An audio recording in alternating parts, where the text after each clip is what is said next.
మన ప్రియతమ నాయకులు గౌరవ ముఖ్యమంత్రి వర్యులు పాలమూరు ముద్దుబిడ్డ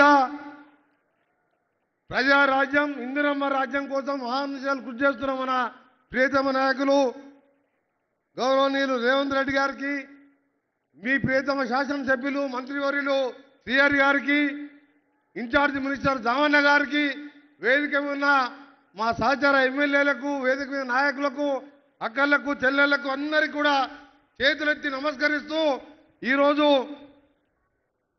ఇక్కడికి పడమటి ఆంజనేయ స్వామి దర్శనం చేసుకొని మన ముఖ్యమంత్రి గౌరవ ముఖ్యమంత్రి గారు భక్తల్ కాన్ఫరెన్స్కి సంబంధించి ఆర్ఎండ్బి శాఖ ద్వారా ఎప్పటికెళ్ళో పెండింగ్లో ఉన్న భక్తుల నుంచి నారాయణపేట రోడ్డు వరకు 4 లేన్ల రోడ్డు 210 కోట్ల రూపాయలతోని వారి చేతుల మీదుగా ఈరోజు శంకుస్థాపన చేసుకొని పనులు కూడా త్వరలోనే మొదలుపెట్టిపోతున్నాం.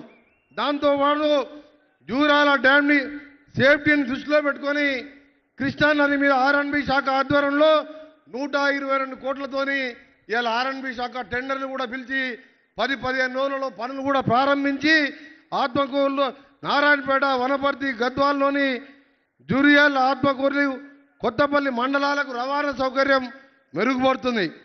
హైదరాబాద్ నుండి మంత్రాలయం, ఆత్మకూరు ఈ రోడ్లే కాదు, మన ప్రియతమ ముఖ్యమంత్రి గారి నాయకత్వంలో మనం అందరూ కూడా ఊహించలేదు. మీరందరూ కూడా దాదాపు 8,000 కోట్లతోని మన్ననూరు నుంచి శ్రీశైలం వరకు ఎలివేటెడ్ కారిడార్ అంటే ఒకటే 52 కిలోమీటర్ బ్రిడ్జితోని ఇవాళ నేషనల్ హైవే మినిస్టర్ గడ్కరీ గారి దగ్గర, ప్రధానమంత్రి గారి దగ్గర నాతో పాటు వారు ఎమ్మడి ఉండి ఇది కావాలని చెప్పి ఖచ్చితంగా ఎప్పటికప్పుడు మాతో పట్టడమే కాదు, ఇవాళ చూసిన 10 ఏళ్ళు ఎక్కడ రోడ్లు ఎక్కడ వేయలే.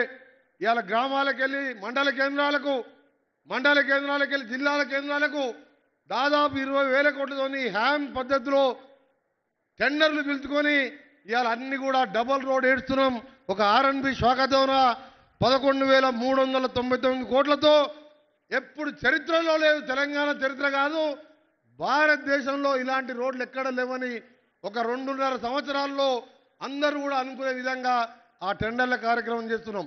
అందుకనే సోదరులారా, మీ అందరికీ కూడా ఒక విజ్ఞప్తి చేస్తున్నాం. దాదాపు 78,000 కోట్లు ముఖ్యమంత్రి గారు ఢిల్లీలో ప్రధానమంత్రి, కేంద్ర మంత్రుల్ని కలుసుకొని ఇలా హైదరాబాద్, బెంగళూరు కానీ, హైదరాబాద్, విజయవాడ కానీ గ్రీన్ ఫీల్డ్ ఎక్స్ప్రెస్ వేలు, బుల్లెట్ ట్రైన్లు, హైదరాబాద్లో ఫ్యూచర్ సిటీతో పాటు ఎన్నో కార్యక్రమాలు మీరందరికీ చూస్తున్నారు. మీ గ్రామాలలో ఇందిరమ్మ ఇల్లు కడుతున్నారా? రేషన్ కార్డులు వస్తున్నాయా? ఇవన్నీ కూడా గత 10 ఏళ్లలో ఉన్న ముఖ్యమంత్రి కాలంలో వచ్చినాయా? గత ప్రభుత్వంలో వచ్చినాయా? చెప్పాలి మీరే. మరి రాలేని అలాంటి రేషన్ కార్డు ఇవ్వలేదు.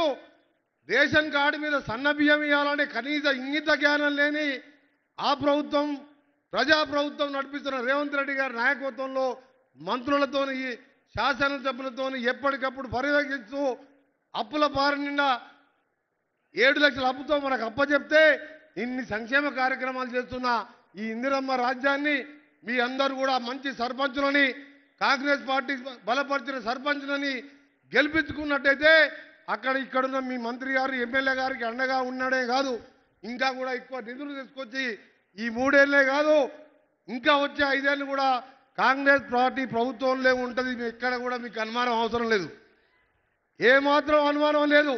ఒక రేషన్ కార్డు ఇవ్వడానికి మళ్ళీ ఓటేస్తారా ఎవరన్నా?